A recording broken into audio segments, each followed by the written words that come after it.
Happy Spiritual Sunday. Welcome to all of our friends around the world who are now joining us online. It's great to see you. We have a new week. We have a new month. Those of you who have been on Kabbalah.com, you know we just started yesterday the new Moon of Aries.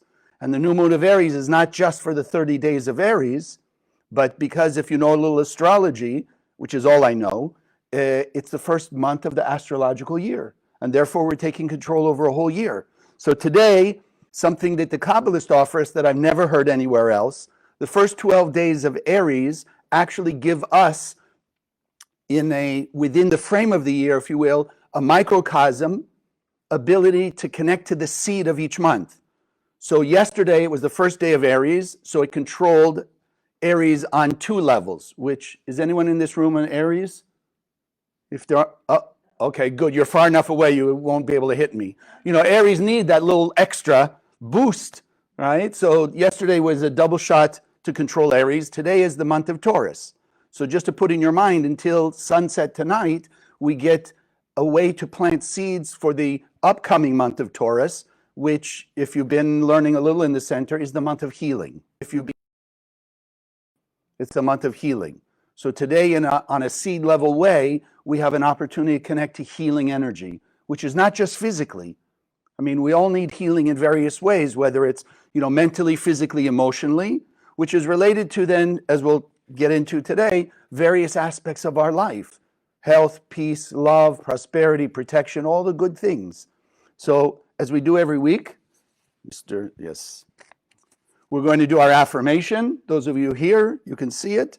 Those of you online, again, we just need, for our own benefit, and the brighter we will shine, the brighter the world will shine. So this is just a constant reminder who we are, what ability we have, and in a simple way, as we'll get more details today, what our mission is. So let's say it together. Consciousness is everything. I raise my consciousness today to see the miracles and wonders of life. I commit myself to behave with greater love, compassion, and kindness towards all human beings. The thing I'm not sure we ever really emphasized, I raise my consciousness. Because where we are now, it's great and wonderful. We're all wonderful, nice people. But if you're sitting here with any sense of lack, difficulty, discord, chaos, confusion, frustration, then we're not living our fullest life. We're not living our fullest life. And that's why we have to raise our consciousness to understand it's my job to be acting with greater love, kindness, and compassion towards everybody. So let's start with today, because it's going to fit right in, as usually they help us to do from above.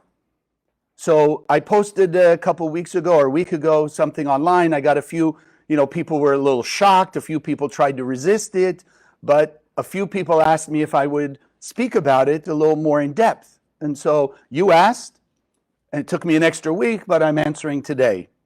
So let's just go back and remind ourselves. If you have taken Kabbalah 1, it's always good to keep reminding ourselves, refreshing. As much as I know technology, every now and then when the computer slows down or, it's not working how I thought it's supposed to work, so I call the IT guy, and what does he say? Refresh, refresh, refresh. Which means what? Just, let it go back to what it's supposed to do. So Kabbalah 1 is that refresher. I don't care if you've been learning 1 year, 20 years, 50 years. It's always good to refresh the wisdom and the understanding of Kabbalah 1, because as we know, it's the whole picture of life. Everything else is just adding then the details. So what do we learn in Kabbalah 1? And this is metaphorical for those of you who are new to Kabbalah or the teachings of the center. So it's explained in ways, or as the Kabbalists call it, language of the branches, meaning to understand what's going on in the metaphysical world, because most of us are not yet of the capability to see, like we can see each other. We can't all see the metaphysical world in the same way.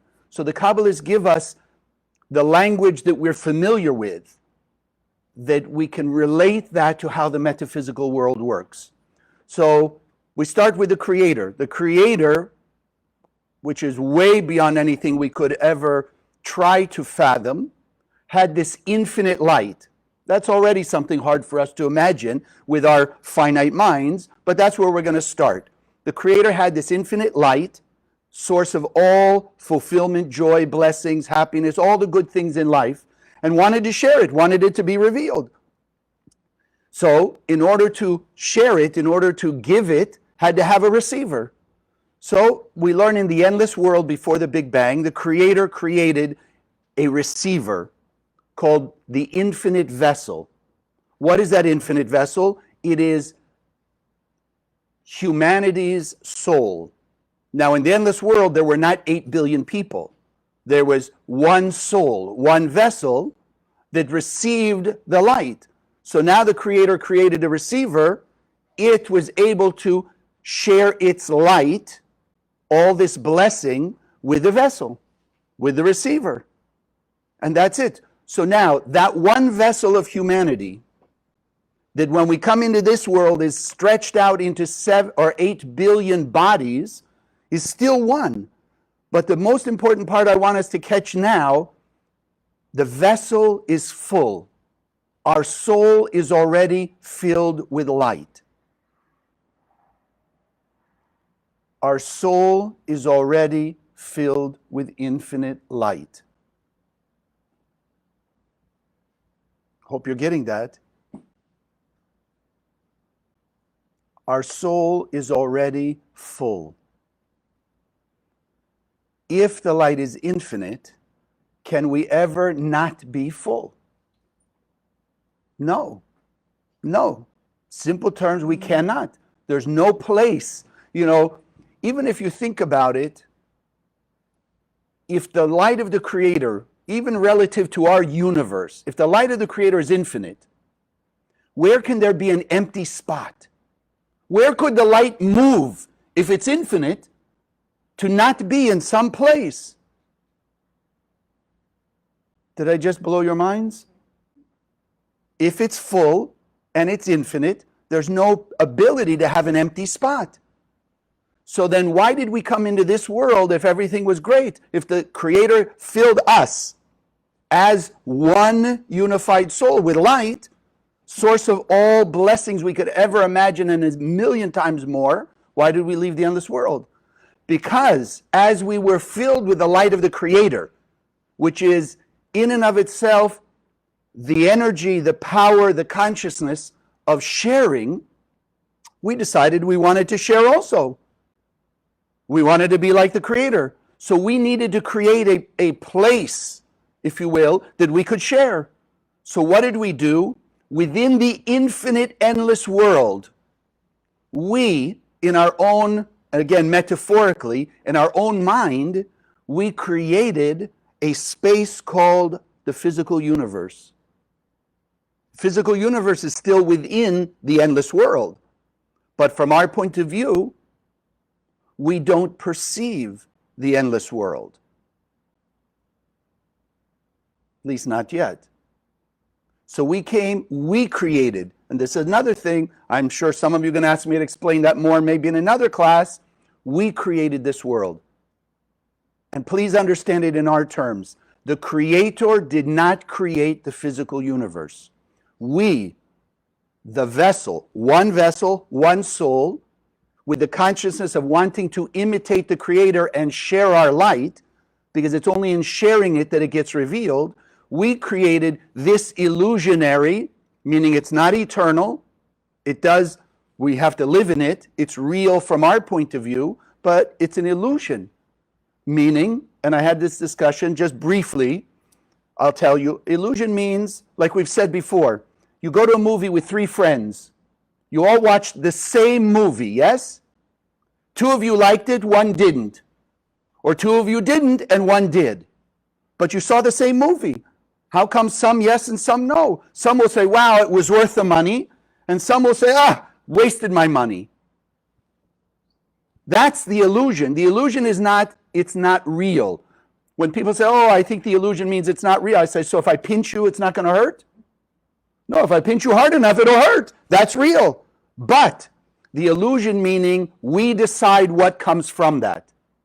We decide, do we respond in a way that brings us, heaven forbid, more chaos, or we respond in a way that brings us greater harmony and order? That's the illusion. That's the illusion. If there's a car accident, good or bad? Oh, now I've thrown them all off here, right? Is it good or bad? Depends. We had a car accident, not we, me, but one of the students years and years ago when I was in LA, he had a minor car accident. Okay, they made him pull over, this and this. He kind of banged his head on the windshield or something like that. Nothing bad. He felt okay, he got out. But when the EMT or the ambulance people came and they looked and they said, you know what, we just want you to go to the doctor. You got to go to the hospital and just get checked out. Right? We're not going to let you go till you get checked out. He said, no, fine, da, da, da. And he had told us the story about it. He goes to the doctor. They do an MRI or whatever it was at the time. They found out he had a tiny, tiny spot of brain cancer starting. Now, had he not had the car accident, he could have died of brain cancer. But because he had the car accident, he was able to save his life. So was the car accident good or bad? It's good. But if we ask most people, car accident good? Even a fender bender, bad. That's the illusion. The only thing that is absolutely sure, the light of God, the light of the Creator, is only absolutely good, period. That's why it's the only real thing in this world. Our soul and the light of the Creator. Only real thing. Our soul is a receiver, wants the light, wants to reveal light, have all the blessings, and the light wants to share. It's only good. That's it. Everything else is our illusion, meaning I decide is it good or bad. I decide will it move me forward or heaven forbid backwards. I decide. You decide. We decide collectively. So when you look at the state of the world, who created the chaos in the world? We did, by every choice we ever made. Because the world is not a world, it's 8 billion people's decisions. It's 8 billion people's energy going out there. So then, when we feel a lack, which we all feel right now in some way, even a minor lack, we got to stop and think. It's not that the light is missing. If the light is infinite and our soul is full, it's not that we're missing light. What are we missing? We're missing the revelation of that light. You ever see these movies? Okay. If you go back, I don't know now, I don't remember, in the 30s, 40s, whatever it was, there was a very wealthy man who went to a restaurant. At the end of the meal, he went to go pay for it and realized he'd left his cash at home because that's all there was back then. So now, imagine the waiters, the waitresses, the manager come, hey, you got to pay, you can't go. He says, no, I got the money, I just left it at home, I forgot it, da-da-da. So a big argument ensued. What did this man do? If you remember a little of the history, he created the first credit card. He wasn't missing money. You understand the idea? He wasn't missing the money. He had plenty of money. It just wasn't there revealed. So we have light. When we're feeling a lack, it's not because we're missing light. We're not missing the solution, the answers, the way to move forward. We're missing the revelation of the light. When the light's not revealed, then we don't feel it. We don't experience the joy of it, the happiness of it, the benefit of it. We can know and feel inside we're supposed to have it because our soul is full of light, so we feel the answers, we feel the goodness, but it's not revealed. Think about it this way. You ever wanted to did you ever give a gift, and maybe I shouldn't ask, I might embarrass somebody, but did you ever give a gift to a loved one for a birthday or whatever, a thank you, something? You ever gave a gift? Yes or yes? Okay, good, because we're all good people, so we must have done it at some point. So imagine, you're thinking about what would they want? What would they want? You go shopping, you find it, you're spending all this effort and money to get them a gift that you really want to share with them. If you just held that gift in your hands for the next 20 years and never gave it to them, would you really reveal your happiness and joy? Would you have really revealed the light and the goodness of your sharing? Yes or no? No.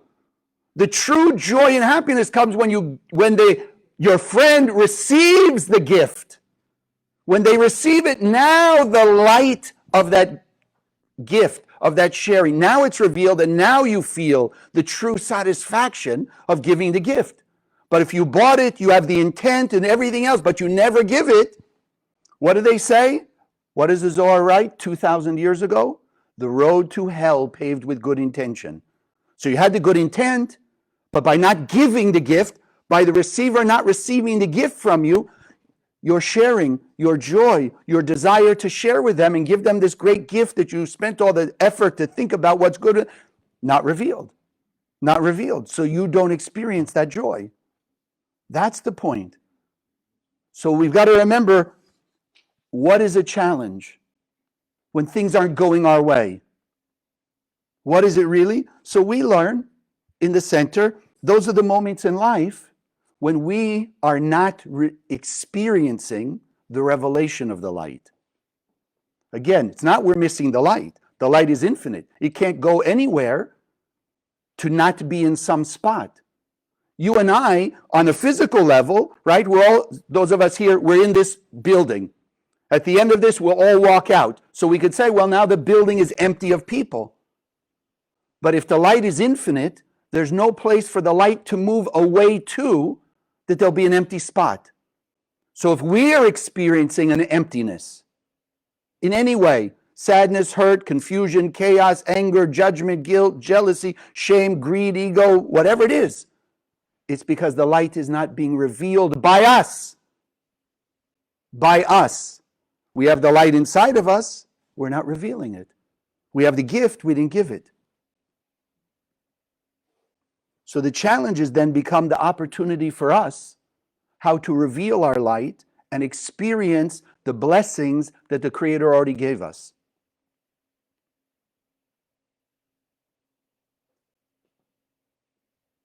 Just in case you didn't get it, you go home at night and the living room is dark as you walk in the front door.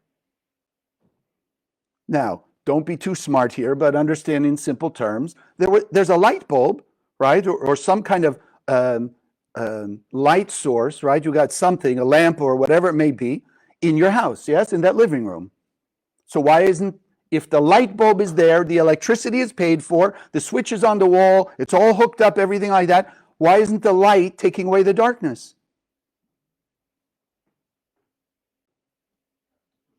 Yeah, the light bulb, the light in the bulb has to be revealed, has to be manifest.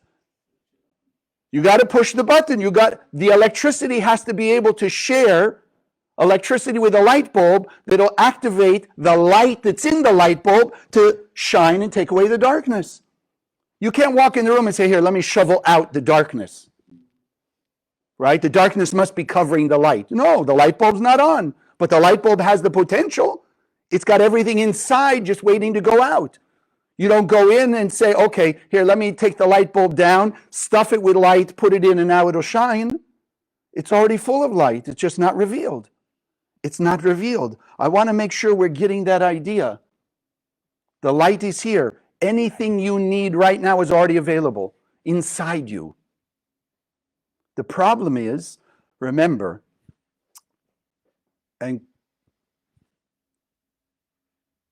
okay, let's use it. Why not? So we used to use in Kabbalah 1, simple example. Anybody here a golfer? Anybody in this room golf? Okay, great. So we have a golfer. So what if I wanted to give you the magic Kabbalah golf club? That all you have to do is touch the ball and automatically a hole in one. Pretty good, right? Okay, see, you already know. Okay, but for most of us, wow, all I have to do is touch the ball. I play 18 holes of golf, my score is 18. Probably never happened in history, right? So the first time you do it, woohoo, I would go. I don't play golf. If I could touch a ball hole in one, boy, I'd make sure everybody who brags about their golf game, I would take them out there. Boom, shh, boom, shh. You know, I don't know what the good score is, and forgive me if it's too low, but they get a 60, I have an 18. Boy, I feel great. right? I win every bet. I can win every tournament. But after a little while, what's going to happen? You don't feel good because you didn't earn it. You didn't make an effort for it, right? The challenge of golf is staying focused, like other things, any sport. Stay focused, keep your eye on the ball, etc., etc. Play well. Then when you win, you feel a sense of satisfaction. So if we just came down into this world and say, here, let me share, and that's it, we'll have infinite bliss, the same thing, it'd be like that magic golf club. So you and I, and that could be another class, you and I created an invisible opponent, challenger in our own head. Sounds just like us. But what's the challenge? Chaim, if you're feeling a lack, it's because they're not giving you something. They're not doing something for you, right? If I'm driving down the street and I want to get through the light and this guy in front of me driving slow, why am I feeling a lack? Because they are not driving fast enough for me.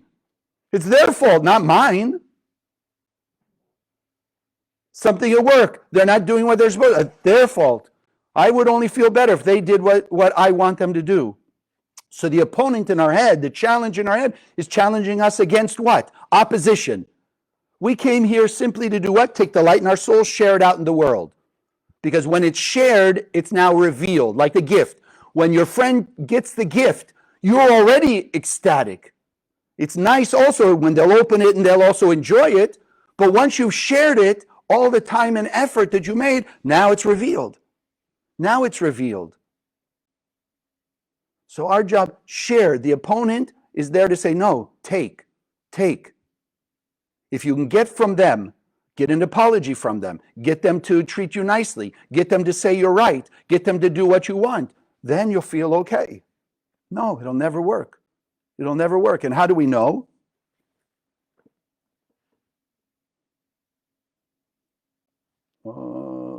Okay, you could see. All right, just envision. You can look over here. You got a bottle of water. So let's say the bottle of water is new. It's all the way full, right? You buy a bottle of water. It's full to the top. Now, you take the cap off and you say, no, the bottle of water says, I want more. So you take a little cup of water on the side and now you try and pour water into the full cup or into the full bottle. The bottle's already full. What's going to happen?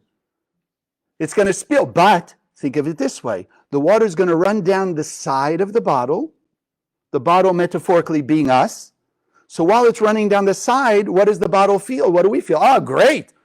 They did what I wanted. They gave me what I wanted. So I get temporary fulfillment, right? As long as it's running down the side. But then when the water runs down the side, where does it go now? The table, the floor, makes a mess. When we're trying to get from the outside world, it eventually creates not only divisiveness, separates us from other people, from the light of our soul, the light in their soul, the light in the universe, but it also creates chaos. Like the water that spill all over the floor. Take a liter bottle that's already full, take a liter of water and just spill it like this. Here, so they can see it. You got a liter of water spilling all over the floor, making a mess on the table.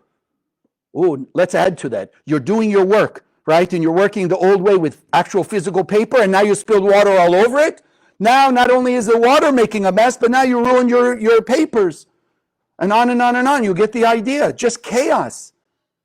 Just chaos. Our job is to let the light out. Share the light, not try and take the light. And this is why we said we cannot receive light. Because the bottle's already full. Our soul is already full. The only thing we do is reveal it. Reveal it. But that opponent in our head, no, try and get. Doesn't work. Doesn't work. What do we, our system, when you're pushed, when the button is pushed, somebody or something happens, pushes those buttons in us, then what? We're feeling reactive. We're lacking comfort. We're lacking peace. We're lacking serenity. So then what do? The opponent says, get from the outside. Now you're following it? Take from them. Get from them. Make them apologize. Make them give back what they took from you. Whatever it is. What is a kid? We're big children. You ever watch a playground of kids? Johnny took the ball. Okay, Johnny, give him the ball back. Right? Now the kid is happy. Right? For 5 minutes. And then if you really watch them, which I used to work in a school like that, then they put the ball down. They run away with something else. Doesn't bring them lasting happiness. They feel good because the teacher made Johnny give the ball back. That's all they wanted. Give me mine. right? You took it from me, give me back.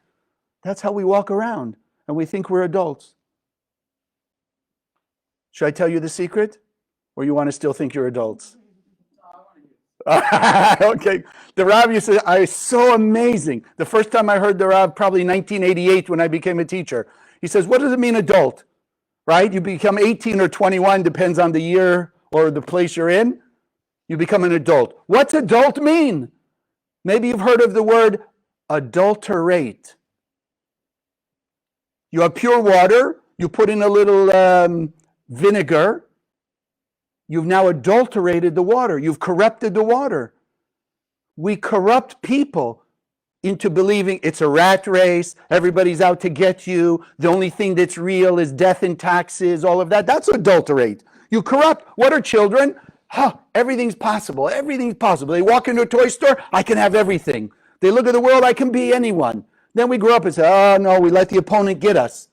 That parasite opposition in our head. I can't do this, I can't do that, I'm not this, I'm not talented, blah, blah, blah, all the reasons why not. And yet we're sitting here with a soul full of light, waiting to get it out there. So then what do we do? And I want to share with you a couple examples, because this thing we're trying to get is completely ineffective, right? Like trying to pour that water into the full bottle. It's not going to work. It's not going to work. So then how do we do it? We got to start thinking. One, we got to hold in the consciousness. Consciousness is everything. If I'm trying to get from the outside world, look at the world today. Everybody's trying to get from everybody else. Get from the government, get from the neighbors, get from somewhere, get from there, right? Or you want to say, get out, get away from me. It's still getting, right? Still no. Make me feel good by you doing what I want. Something on the outside. Completely ineffective. How do you know it's ineffective? Look at history. Thousands of years we've been trying to get from the outside, and it hasn't worked, has it?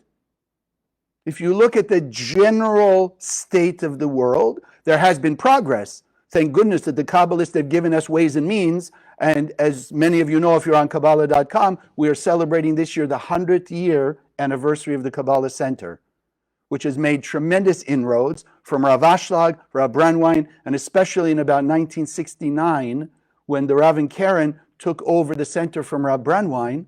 They literally made Kabbalah and the Zohar a household term. Literally, that the world, and now you got all kinds of imitators out there. But don't they say that's the best compliment, right? When people trying to imitate you, right? So here we go. So, I just want to finish that. So you look at the world, we're still trying to get. What's really changed? Sadly, people, as they call it, man's inhumanity to man is still out there. And sadly, it's still, unfortunately, very out there, very widespread. Our job, change people. Can't change the world if you don't change people. If you try and change on the outside, look what happened.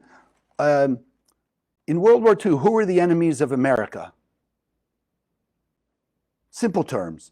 Germany and Japan, yes? Talk about illusion. Now what? Now we're all friends, buddy. That's not an illusion?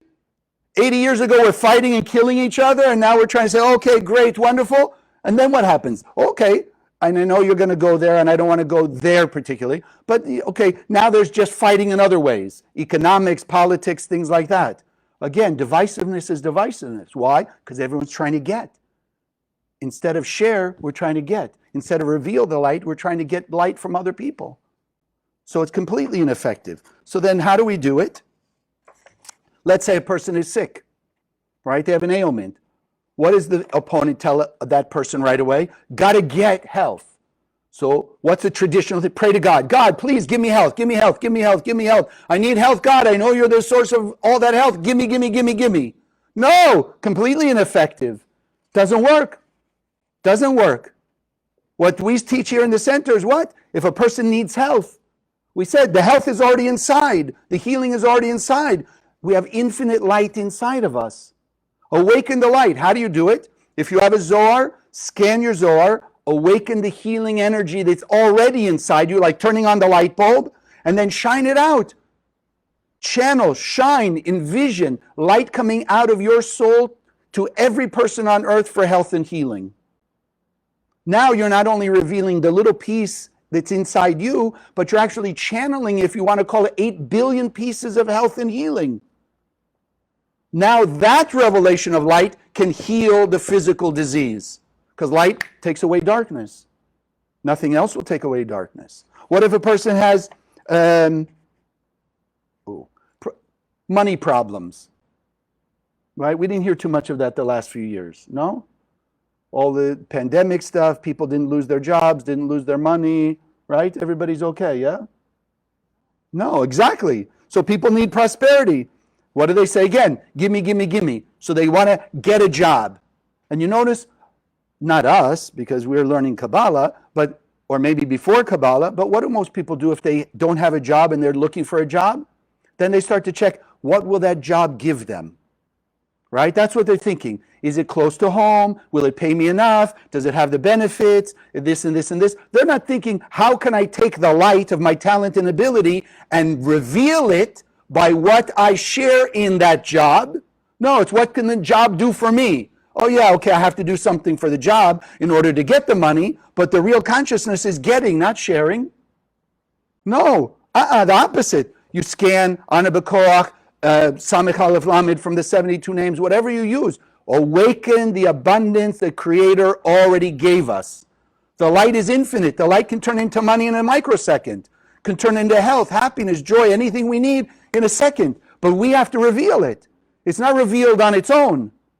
We came here to reveal that light. So again, scan, channel the light, awaken the light of prosperity in you, shine it out, that everybody will have prosperity. Ooh, what's the opponent saying? Not enough to go around.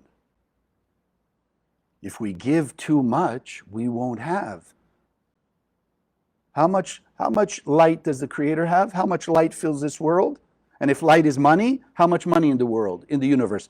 More than enough for all of us. If the light can turn into health, how much health in the world? More than enough for 8 billion people, or all of us, right? You go right down the line. The light can turn into anything. What is there a lack of? Energy? Oh, there may be a lack of a certain form, let's say trees, a limitation on trees, but does that mean there's a limitation to energy that can supply the same thing we think trees could give us? No, it may take another form. Look at what's going on with the car. The car used to be pulled by a horse or a donkey. Then they found a little motor, or no, let's say then they found a chain, right? Like a car you could pedal car. Then they found a way to make a little motor. Then they came up with a hybrid, and then they came up with electricity. So you change, but the car still moves, doesn't it? Go from point A to B, just a different form of energy. What about relationship? Anybody here need a relationship? Better relationship? New forms of relationship? Oh, nobody here. Okay, for you out there then, so you do the same thing. If you're feeling a lack of relationship, do you not have the relationship already inside you? Yes, it's just not being revealed. And you're looking, where are they? Where are they? Where are my good friends? Where's my partner in life? Where's my lover? Where's the one who's going to get married to, have committed relationship? Where are they? I need. So the same thing, pray, God, give me, give me, give me, give me. Poor God. Such a bad reputation. Think of it. The world is giving God a bad reputation. God doesn't want to give unless you beg and beseech and bribe. Then maybe God will give us. Hello? The Creator filled us with light. It's in us. It's in our hands, not the Creator's hands. So the same thing.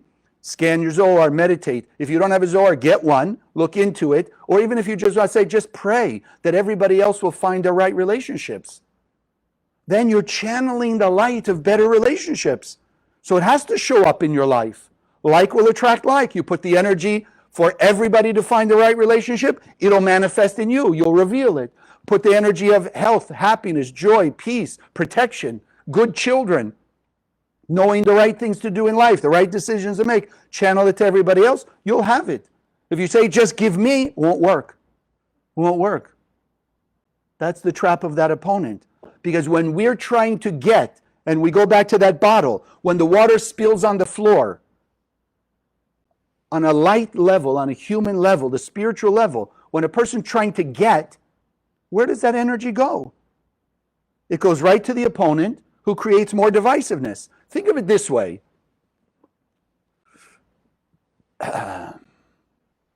When you're walking down the street or you're at work or wherever you may be, and you see someone coming towards you, if you think in your mind they're coming towards you to try and get something from you, it doesn't have to be in a bad way. It could be somebody at work that you know is always trying to get everybody else to do their job. Even something like that. So you see this person coming towards you and you already perceive they're coming to get from you. How do you start to feel? Do you start to feel, sure, I'm going to share everything? Or do you already start to put like your defensive up? They're going to try and take from me? I don't want them to take from me. Yes? Right? Exactly. But if someone's coming with a big gift, like that friend with your birthday present or whatever, they're coming with a big smile and a big gift, now you say, oh no, up come the defenses. No. So the same way, when we're coming to take, even us, nice people, I want them to treat me nicely. I want good things coming my way, etc. The other person is going to put up defenses. Spiritually, they may be unconscious of it, but they're going to put up defenses. You ever heard of an energy vampire? What's an energy vampire? Even you good people, right? Oh, woe is me. Let me tell you my tales of woe. Why? Because they just want to get the energy of sympathy, which doesn't change anything, but temporarily they feel good.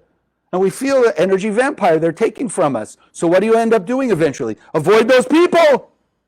So if we're the energy vampire, God give me, universe give me, people give me, of course, what's going to happen? The universe will move them away. And then we wonder why.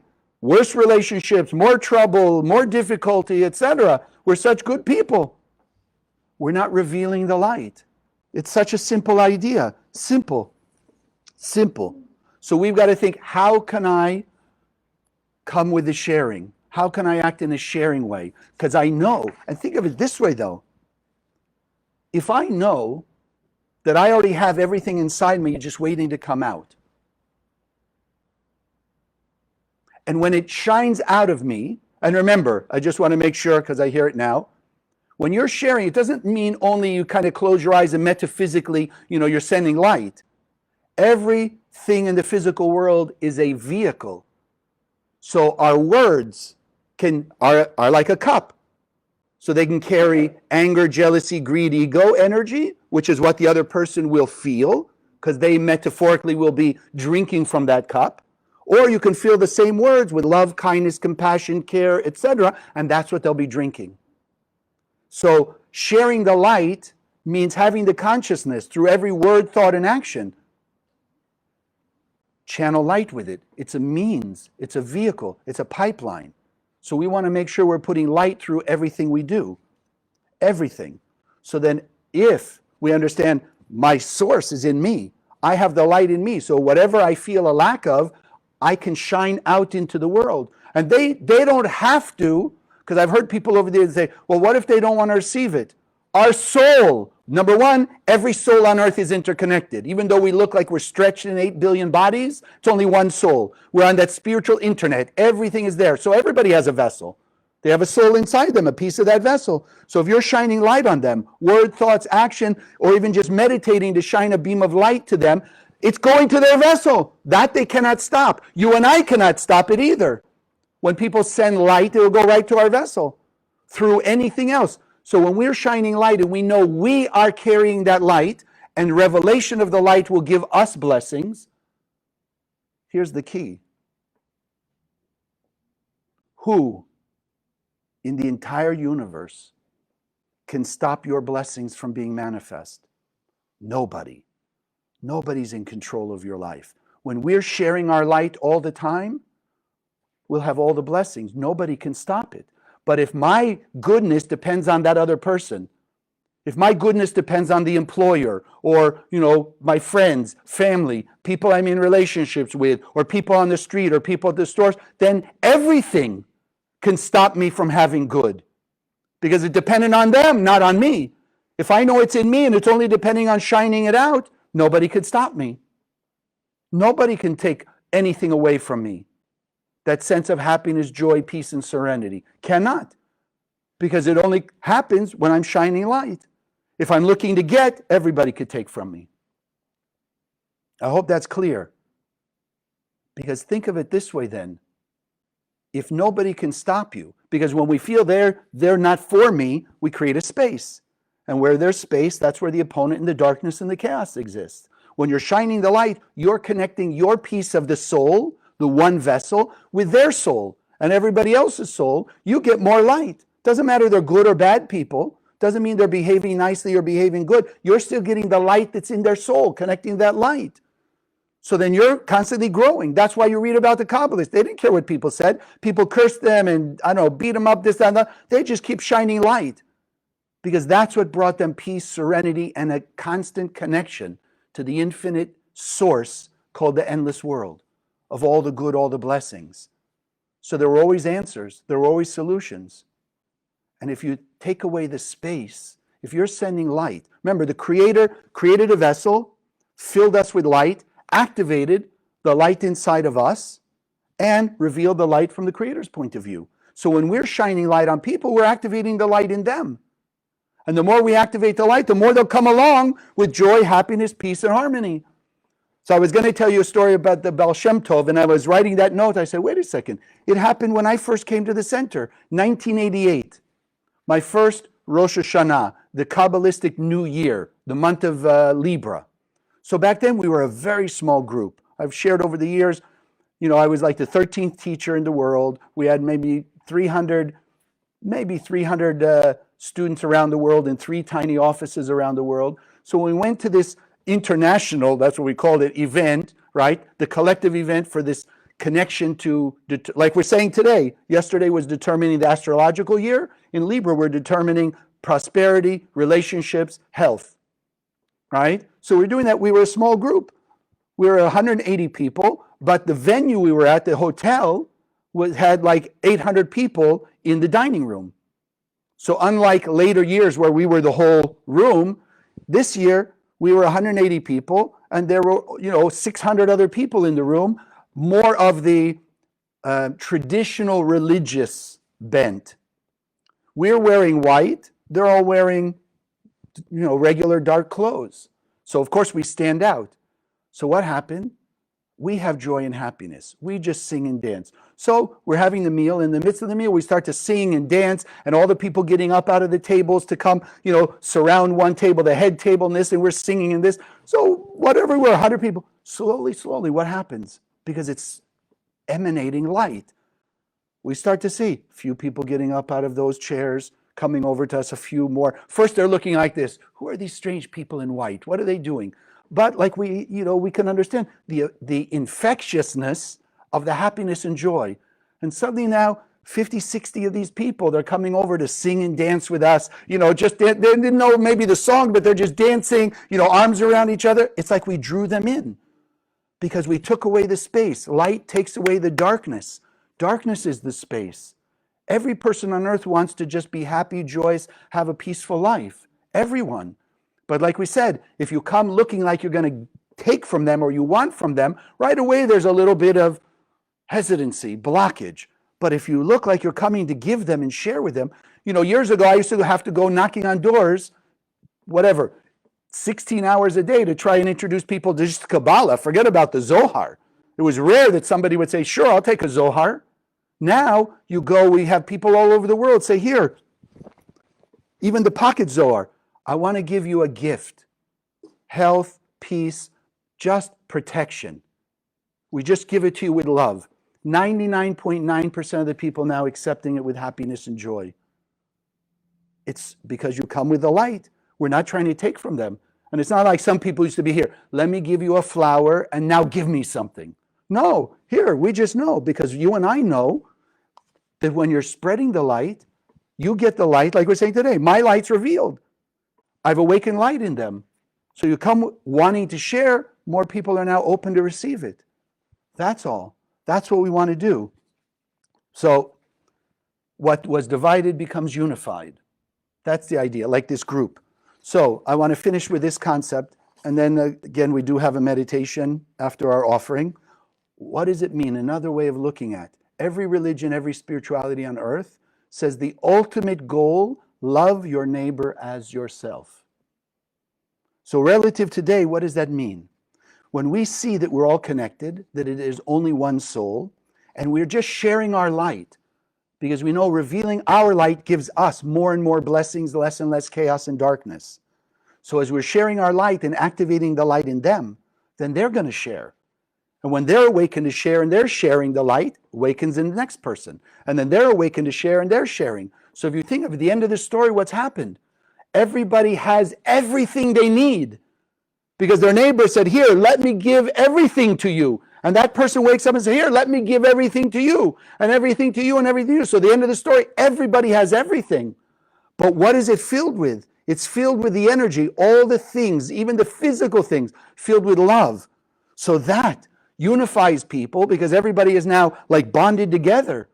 Because sharing, love, kindness bonds people together. So now you've got the whole world bonded together. 8 billion people acting, thinking, shining light. What can I do for my neighbor? You have a world of peace, harmony, unity, bonding, love. No more war, no more fighting, no more divisiveness, no more politics, no more whatever, economic different, whatever you say, country different. No, everything is one. As it was in the endless world, so it is in this world. That's love your neighbors yourself. When everybody is just thinking, how can I help that next person? Because I know someone on my side is going to be giving to me. Pay it forward, love your neighbors yourself. They are me.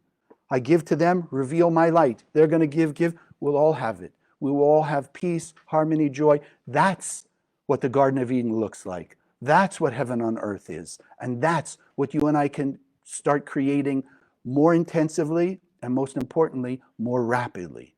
The faster we hold this consciousness, I'm already got everything. My work is to reveal it. And I can bring more people to do the same thing, the faster we remove all the pain and suffering, because it only takes one thought.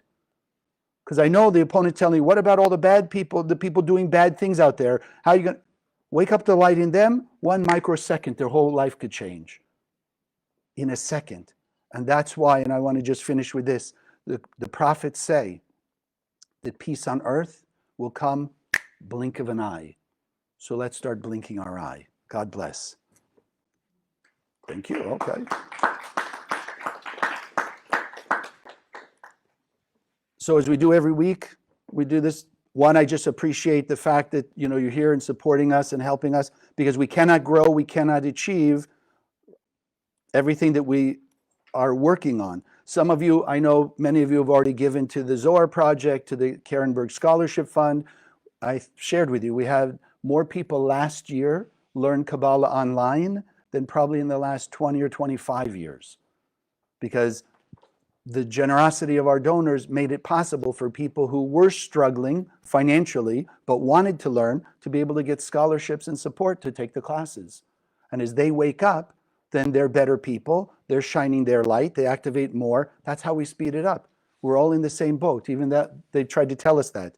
We're all in it together, we're all in it together. Yeah, but unfortunately, a lot of people still in the all in it together, I have to get from everyone else. You and I are making the world understand by our actions. We're all in it together through the energy of sharing. And this is why we always take the time now at this point to bless our offering. So those of you who are here physically, just hold your offering because it is just a vessel. And those of you online, do the meditation with us. I put the links there that you can show your appreciation and just help us with the all the projects and achieve our goal. Remember, when there's peace on earth, it's not just the Kabbalah Center has peace. The goal of the Kabbalah Center is 8 billion people to be in peace and harmony. Without exception, every person. So let's hold an offering in our hands just to put our love, our light, our blessing, gratitude for the revelations, the new awareness that we have through these teachings, gratitude to the Creator that we're coming more and more consciously to remember we're already filled with light. Our job is just to share that light in all ways, shape, or form. And that light will go out, revealed in our world, revealed in our life, bringing us greater peace and harmony, joy, protection, all the blessings the Creator gave us.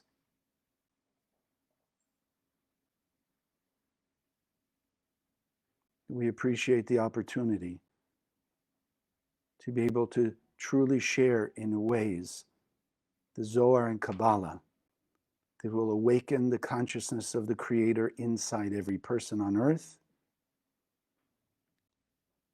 that will bring rapid change in their mind, in their heart, in their soul, and then in their actions, to remove the space, to bring the bonding of love, heart and soul,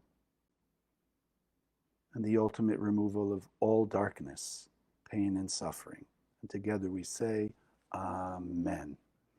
So now I'd like to do a meditation. Most of you are familiar with the 72 names, right? What we call Hebrew letters, actually just particles of the light of the Creator. Nobody created them. They're primordial. They literally just shine light. So this combination, Aleph, Vav, Mem. Actually, those of you who've studied some of the Eastern teachings, you could look at this, and if you know how to pronounce Hebrew, it's actually the word Om. So like if you studied any of the Far Eastern teachings, Om, the vibration that unites the entire universe. Om, Om. It's from one of the 72 names of God, which is, as it says there, building bridges. We want to build a bridge that we eliminate the darkness and we bond heart and soul of 8 billion people together. So just let the shapes be engraved in your mind's eye. Open your heart, open your soul. And then if I can ask you, just sit comfortably on your chair, feet flat on the floor, hands in your lap.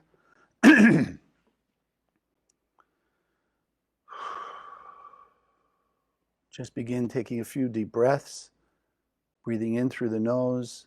Hold the breath for a moment. Exhale through the mouth.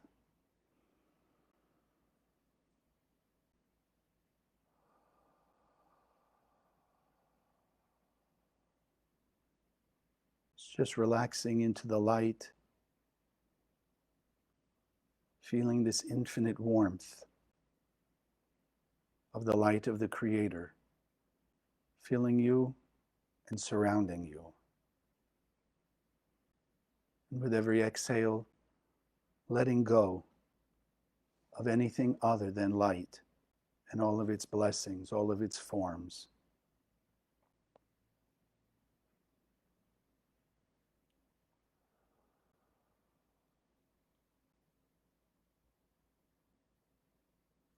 Just feeling that oneness and unity of every part of your life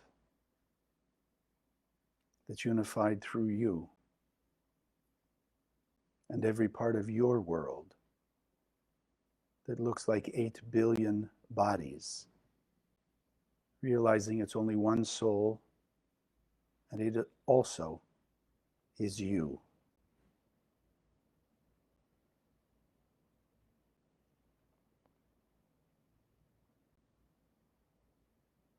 And so let's envision Aleph, Vav, Mem,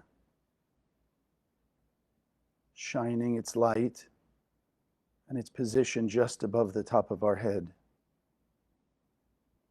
And we can see from the upper worlds a beam of light shining and activating on a higher level, Aleph, Vav, Mem, that energy, that light, that power.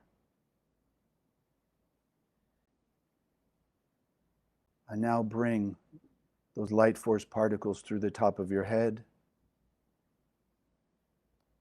Let it settle in your heart and soul, shining light through you from head to toe.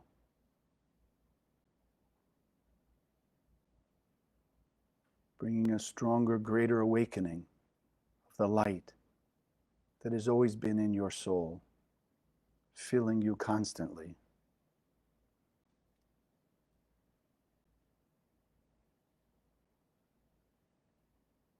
And then begin thinking of areas in your life that you felt lack, discord, discomfort. And let the Aleph, Vav, Mem shine light out from your heart and soul, beaming it through that space that has brought the sense of lack. See it building that bridge, meaning filling that space with light, reaching to whatever that situation is, whatever those circumstances are. So through you,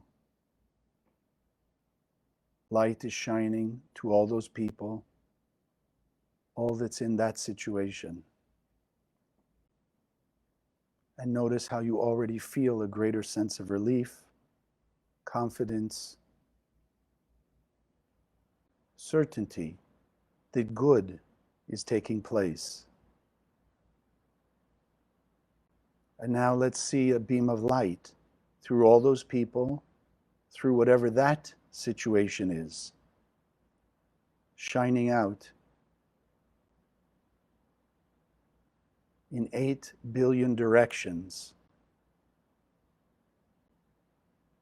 to create bridges, conduits that remove the darkness, the space between each of us and each of the other 8 billion parts of our own soul.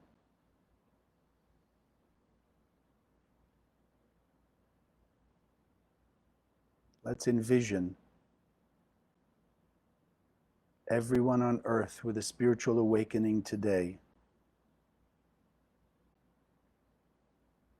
a greater sense that all the blessings are already within them.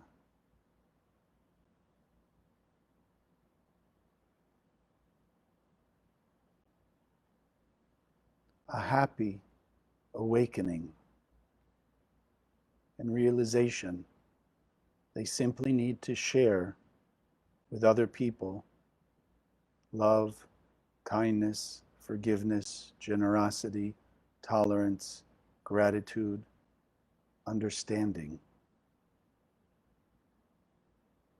And that will bring they themselves greater peace, protections, blessings of all forms.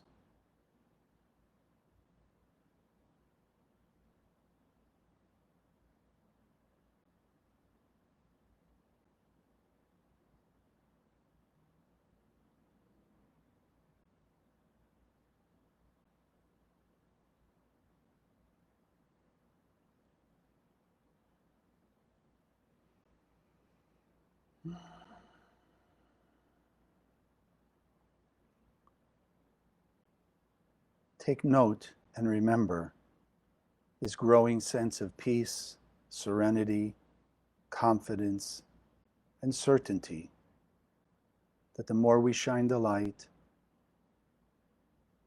the more our lack disappears, the more we feel that greater sense of fullness, serenity, clarity, the right things to say and do, to touch the heart and soul of other people, that together we're speeding up the process of removing the chaos, all the discord, any divisiveness, and bringing humanity back together as one soul, one being.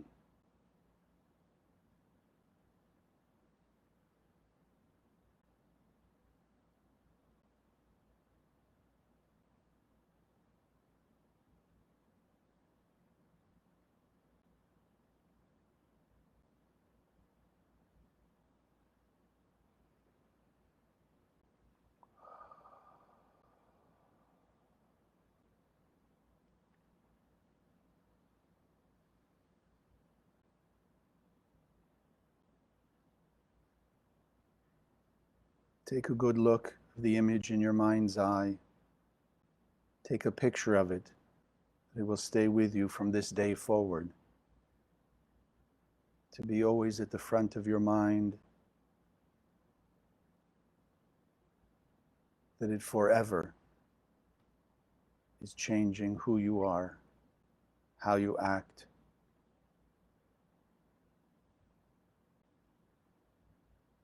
and changing your life for the better.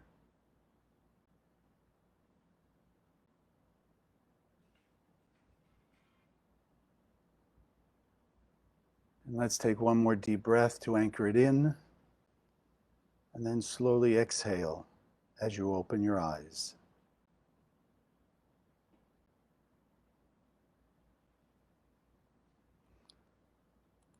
Thank you for joining us. Those of you online, have an amazing week, and have a good, remember, each day we're controlling the 12 months. So just to have it in mind, you can go on Kabbalah.com, search for the 12 Days of Aries. I know there's videos, little videos from different teachers explaining the energy of each particular month. And there's plenty of things, articles written that you can understand the consciousness we want to hold each of these 12, ultimately 15 days of the first half of the month of Aries. God bless. Have a great week. I'm happy to hear your feedback, your questions, your miracles. So you can, what do they call it? Facebook me, write me, let me know. Thank you for joining us. If you liked what you saw, subscribe to this channel that you'll be notified when we post new videos. Share the video with your friends, they can also benefit. And check out the website, www.kabbalah.com, that's Kabbalah, for hundreds of articles and classes. Wish you an amazing day, and God bless.